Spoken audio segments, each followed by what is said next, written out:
What if I told you that Isaac Newton, the father of modern physics, spent more time studying consciousness and mystical texts than he ever spent on gravity or calculus?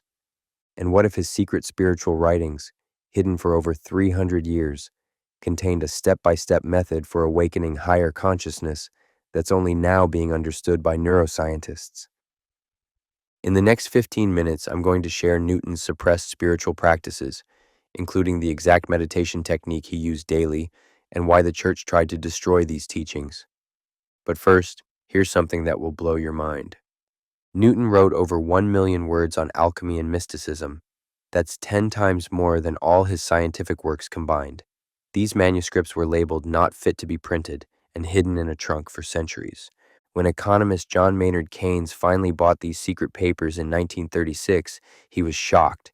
He declared, "Newton was not the first of the age of reason. He was the last of the magicians." Think about that. The man who discovered the laws of motion was secretly practicing ancient consciousness techniques from Egyptian mystery schools, Hermetic traditions, and even Vedantic philosophy. And here's where it gets really interesting. In Newton's private journal from 1662, which I'll quote directly, he wrote, "The soul of man is a portion of the universal soul, diffused through the brain and nerves." This wasn't just philosophy. Newton was describing what yogis call the nadis, or energy channels, 300 years before modern science discovered the nervous system's role in consciousness. But Newton went further. He developed a specific practice combining breathwork, visualization, and what he called fixing the volatile, essentially stabilizing expanded states of awareness. His method? It's hidden in his alchemical writings, but when you decode the symbolism, it's remarkably similar to Kundalini practices. Newton's consciousness model. Newton believed consciousness operated on 3 levels, and remember, this is the same mind that gave us calculus. Level 1, the vegetative soul, basic awareness, survival instincts, what we'd now call the reptilian brain. Level 2, the sensitive soul, emotions, desires, and what Newton called animal spirits, flowing through the nerves. He was essentially describing the limbic system centuries before neuroscience. Level 3, the rational soul.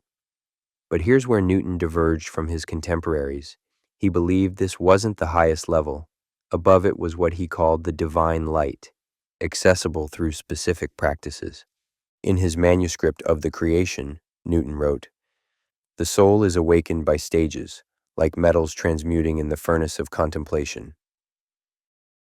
The hidden practice.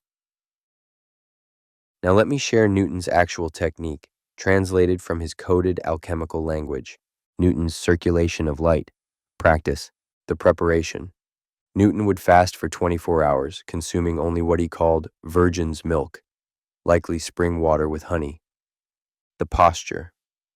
He sat facing east at sunrise, spine straight, hands forming a specific mudra he drew in his notes, remarkably similar to the Gyan mudra. The breath pattern, 7 counts in, hold for 7, release for 7. He called this drawing down the celestial virtue. The visualization. Here's the fascinating part. Newton visualized light entering through what he called the crown of the philosophical tree, clearly the crown chakra, and circulating down to the root of metals, the root chakra. The activation. He would then reverse the flow, bringing the energy up through what he described as 7 furnaces, the 7 chakras.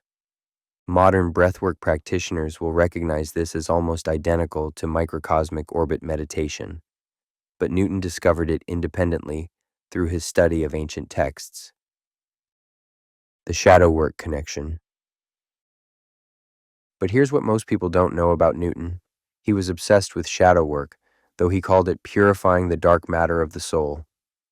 In his private confessions, Newton listed 49 of his sins, not for religious penance, but as what we now recognize as shadow integration.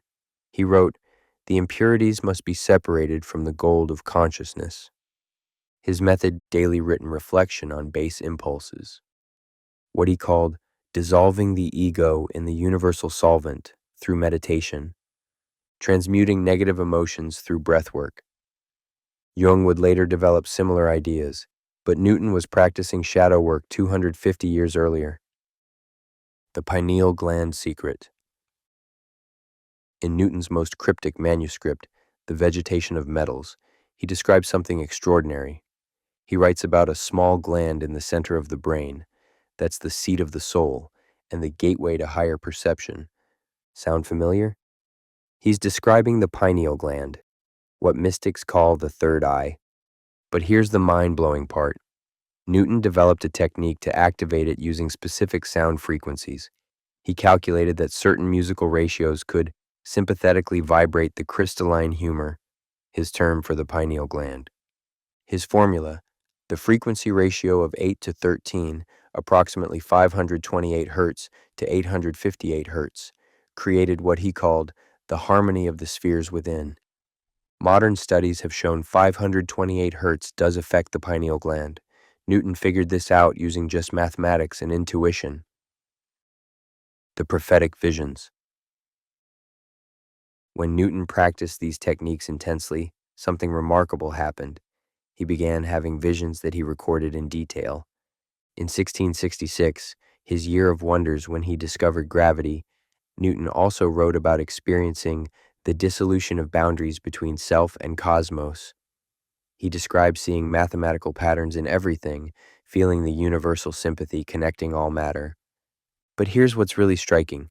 Newton's visions included seeing light as both particle and wave, 200 years before quantum physics proved this duality. He wrote, "Light is body and spirit united, as man himself is." Was Newton accessing information through expanded consciousness? His private writings suggest he believed so. The practical technique. Let me give you a simplified version of Newton's practice that you can try tonight. Newton's light circulation, modern adaptation, timing. Just after sunset, Newton believed this was when solar and lunar forces balance. Preparation. No food 3 hours before. Drink warm water with a pinch of salt, Newton's philosophical mercury. The practice, sit comfortably, spine straight. Close your eyes and visualize a golden sun above your crown. Breathe in for 7 counts, imagining light entering your crown. Hold for 7, feeling the light fill your head. Exhale for 7, sending light down your spine to your tailbone. On the next breath, reverse. Pull light up from tailbone to crown. Continue for 21 cycles, Newton's perfect number. The integration. After 21 cycles, place your attention on your forehead center. Hold the feeling of expansion for as long as comfortable. Journal any insights immediately after. The hidden knowledge. Newton believed this practice opened what he called the eyes of the understanding. In his theological writings, he stated, God is not distant but dwelling within, accessible through the purified consciousness. He saw his scientific discoveries not as separate from spirituality, but as proof of it. The same force that moves the planets, he believed, moves consciousness itself. His ultimate insight? In a letter found after his death, Newton wrote, "Gravity is the shadow of love in the physical world. Both attract, both unite, both are invisible, yet undeniable." The Neuroscience Connection. What's fascinating is modern neuroscience is validating Newton's intuitions. His circulation of light mimics the flow of cerebrospinal fluid, which we now know carries neurotransmitters affecting consciousness. His 777 breathing pattern induces coherent brainwave states. His emphasis on the pineal gland preceded the discovery of its role in producing DMT. His 7 furnaces correspond to major nerve plexuses along the spine. Dr. Stuart Hameroff's research on quantum consciousness even suggests Newton's vision of light's dual nature might explain how consciousness itself works. The transformation process. Newton documented his own transformation through these practices. Over 30 years, he reported, increased intuitive insights leading to scientific breakthroughs, what he called sympathetic perception, sensing connections others missed, profound states of unity consciousness during meditation, the ability to see the invisible threads connecting all phenomena. But he warned, this work is not for the many, but for those ready to sacrifice the lead of ego for the gold of truth. So here's my question for you. What if the greatest scientific mind in history was also one of the greatest mystics? What if consciousness evolution and scientific evolution are the same process? Newton hid these practices because his era wasn't ready, but you are. You live in a time when quantum physics meets ancient wisdom, when neuroscience validates meditation. Try Newton's technique tonight, even 10 minutes. Because as Newton himself wrote, truth is the offspring of silence and unbroken meditation. If this resonated with you, you're ready for the deeper practices. Subscribe and hit the bell. Next week, I'm revealing Tesla's 369 method for consciousness expansion that builds on Newton's work. And remember what Newton's final words were. I don't know what I may seem to the world, but to myself, I seem only like a boy playing on the seashore, whilst the great ocean of truth lay all undiscovered before me. That ocean is your consciousness. Time to dive in.